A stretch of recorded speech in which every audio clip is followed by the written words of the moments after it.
Examen de farmacia de segundo de la UCM de fecha 12 de junio del año 2014. Vamos a desarrollar el ejercicio número 6 que me dice: indique el producto o productos mayoritarios que se observan en las siguientes transformaciones, especificando el mecanismo de la reacción y la conformación reactiva, cómo está la molécula en el espacio para hacer la reacción. Me dan dos compuestos, 1-cloro 2-metil en trans, y observar que aquí es el 1-cloro 2-metil en cis. Yo creo que están al revés, que están cambiados, porque aquí si no había una reacción que empleando terbutóxido y empleando etóxido darían el mismo compuesto, y por tanto esto se cumpliría en este otro isómero. Pero bueno, es el examen, es lo que pone y lo intentaremos resolver de la mejor manera posible. Yo empezaría por haceros un pequeño repaso con uno de mis esquemas de qué cabe esperar en la química de derivados halogenados. Los derivados halogenados tienen o desarrollan tres grandes líneas de reacción. En una, tratando con metales, magnesio, litio, en disolventes completamente inertes, como puede ser el éter, tetrahidrofurano, lo que sea, la atmósfera inerte. Los derivados halogenados se transforman en los correspondientes organometálicos, que ya sabéis que son estructuras delta-menos muy nucleófilas, muy reactivas y que por tanto los pueden enfrentar a moléculas contrarias, a moléculas electrofílicas, como pueden ser los carbonilos, los epóxidos, los CO2, etcétera, etcétera, etcétera. La parte más conflictiva del comportamiento de los derivados halogenados está en el desarrollo de las reacciones de sustitución, que pueden ser la SN1 o la SN2, dependiendo de la estructura del derivado halogenado y de las condiciones, y del reactivo que empleéis para hacer la reacción. Pero las reacciones de sustitución se encuentran siempre en competencia con las reacciones de eliminación. Recordad que esto es siempre una competencia, que vosotros empezáis a hacer una reacción y parte de las moléculas van a desarrollar reacciones de sustitución y otra proporción de las moléculas, dependiendo del reactivo con el que trabajéis, van a hacer reacciones de eliminación. La razón sustitución-eliminación depende, entre otros factores, del reactivo que empleéis. Si empleáis un gran nucleófilo poco básico, la reacción predominante es la sustitución. Recordad que el SH es la base conjugada del SH2, del ácido sulfhídrico, con un pKa de 7, es una molécula muy ácida, por tanto, su base conjugada es muy débil y, consecuentemente, la reacción de eliminación es marginal. Es un gran nucleófilo, pero muy débil como base, gran cantidad de sustitución. Si hacemos la reacción con sosa o con potasa, nos encontramos una competencia clarísima entre sustituir y eliminar. Y cuando hacéis la reacción, por ejemplo, con LDA o con terbutóxido, con butilitio, con bases poderosas, la reacción que se da de predominio es la reacción de eliminación. Visto esto, vamos allá con el problema y vamos a darnos cuenta que ellos nos dan una molécula de derivado halogenado, que es esta, que la he pintado aquí, el 1-cloro 2-metil con la isomería SS o el RR, me da igual. Os la he pintado en forma silla para hablar de que esta es la conformación de reacción.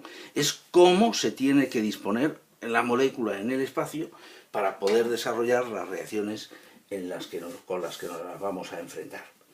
Bien, esta estructura sabéis que se encuentra interconvirtiéndose a través de la forma bote en la otra forma silla, pero la otra forma silla, por ejemplo, no puede desarrollar, porque no hay transcoplanaridad, reacciones de eliminación.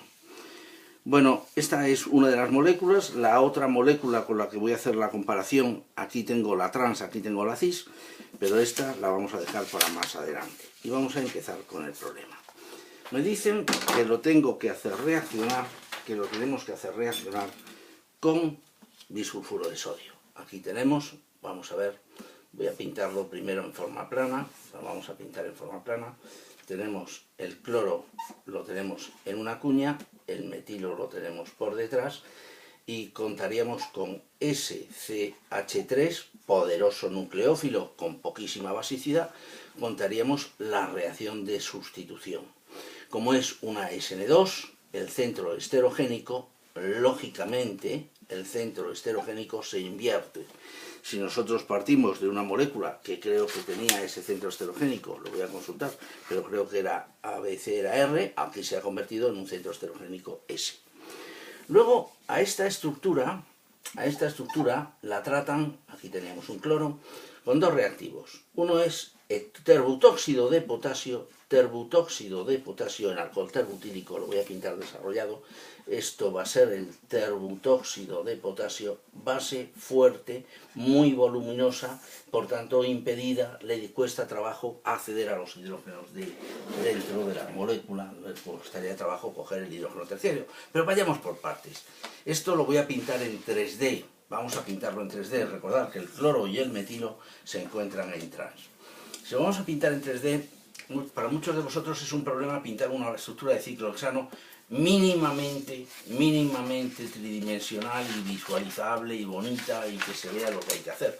Hay un truco o una técnica para pintar un ciclohexano y que os salga, pues no os digo yo que sea pintado por Leonardo da Vinci, pero por lo menos se pueda analizar bien el problema. Se pintan 4 puntos en línea, debajo del segundo otro puntito, encima del tercero otro puntito, y ahora se unen de esta manera. Observad, se unen de esta manera, y pim, pim, pim, pim, me queda una estupenda molécula de ciclohexano en forma silla. Hemos quedado que el cloro y el metilo estaban en trans, por tanto voy a pintar el cloro en un eje axial y el metilo lo voy a pintar en otro eje axial. Ahí lo tenéis. El cloro y el metilo en axial. Pero me estoy dando cuenta que este dibujo no me va a gustar. Voy a pintar el cloro aquí. Y le vamos a tratar con terbutóxido de potasio en alcohol terbutílico. Es una E2 transcoplanar. ¿Qué hidrógenos podemos utilizar para hacer la E2? Pues tienen que estar en trans y en el mismo plano. Quiero que veáis que este hidrógeno que acabo de pintar en color rojo está en trans y en el mismo plano que el cloro. En cambio, el que os voy a pintar en color verde se encuentra en un eje ecuatorial, está en cis y encima está en plano diferente. Luego la reacción, o sí, la tengo que hacer con el hidrógeno de color rojo, que es el hidrógeno transcoplanar. Observen que el mecanismo de la reacción, que me lo piden, estoy pintando o estoy utilizando la conformación reactiva, al margen de si es estable o no lo es. Vamos a contar el mecanismo de la reacción, de cómo sale el cloro y cómo se formaría aquí, entre estos dos carbonos, se formaría el doble enlace. La otra reacción que me piden es que la trate con etóxido de sodio en etanol. El tóxido de sodio es también una base fuerte, no es impedida y por tanto podría acceder a los hidrógenos más sustituidos o a los menos sustituidos. Pero por eso yo os decía al principio del problema que a mí me daba la sensación de que el problema habría que hacerlo con este isómero, con el cis y no con el trans. Voy a cambiar de isómero y voy a decir, bueno, entiendo que ha habido aquí una pequeña confusión y voy a cambiar por el otro isómero, porque en el otro isómero, fijaros cómo ahora aquí disponemos transcoplanaridad con el hidrógeno de color verde. Al hacer la reacción con etóxido de sodio, predomina el producto más sustituido, el producto de Sáizez, mientras que cuando hacéis la reacción con terbutóxido de potasio, predomina el alqueno menos sustituido. Bien, esta sería la segunda reacción. Os advierto que he cambiado el isómero, lo estoy haciendo con este compuesto, para que con terbutóxido o con etóxido conduzca a distinto alqueno. Si yo me encuentro o regreso al producto de partida y digo, no, el problema dice que el metilo está aquí, así que el metilo está aquí. Joder, si el metilo lo dejo ahí, este hidrógeno no está transcoplanar y por tanto empleando terbutóxido o empleando etóxido conduce a la formación del mismo alqueno. Y el problema me dice que da dos alquenos distintos, el compuesto B y el compuesto C. Tratar con etanol sería una reacción de sustitución-eliminación, pero de tipo 1. Y si encontramos una reacción de tipo 1, saldría el cloro, se formaría el carbocatión. Este carbocatión, yo entiendo que habría un proceso de reacomodo o transposición para transformarlo en un carbocatión más estable, carbocatión terciario, y luego se puede hablar de perder el hidrógeno o de atacar con el Si pierdes el hidrógeno, estás hablando del proceso de eliminación, y si atacas al carbocatión, estás hablando del proceso de sustitución. Recogiendo velas y viendo lo que me han preguntado en el examen, en este examen, me han dado una molécula de derivado halogenado. Una molécula de derivado halogenado que yo entiendo que lo debían de haber planteado con este problema que da más juego. Bueno, yo voy a utilizar este compuesto porque, insisto, me gusta más, me parece más simpático. Aquí tiene el átomo de cloro, aquí tiene el agrupamiento metilo. Analizamos en un momento los centros esterogénicos. ABC está a favor de las agujas del reloj, ABC está a favor de las agujas del reloj. Si me piden que yo analice la conformación reactiva, tengo que dibujar la estructura en forma silla, tengo que hablar de cómo la forma silla se interconvierte a través de la forma bote, de cómo el cloro y el metilo, que los he pintado, en este caso lo he pintado en cis, pues pueden estar interconvirtiéndose, el cloro en axial pasa a ecuatorial, el metilo en ecuatorial pasa a axial. Estos se están interconvirtiendo, pero para hablar de las reacciones de eliminación transcoplanares, nosotros tendríamos que hacer la apreciación de que esa es la conformación reactiva, la conformación de reacción. Bien, en nuestra molécula de derivado halogenado, ¿qué preguntas pueden hacer o hacen en los exámenes? Tener presente lo que os he enseñado en el esquema. En los derivados halogenados hay tres grandes líneas de reacción. Tratar con magnesio en éter o con litio en éter en disolventes inertes para que la molécula de derivado halogenado se transforme en su correspondiente órgano metálico o semiorgánico. Estas moléculas ya sabéis que son tremendamente reactivas, son conectores delta menos, por tanto reaccionan con conectores contrarios, con electrófilos.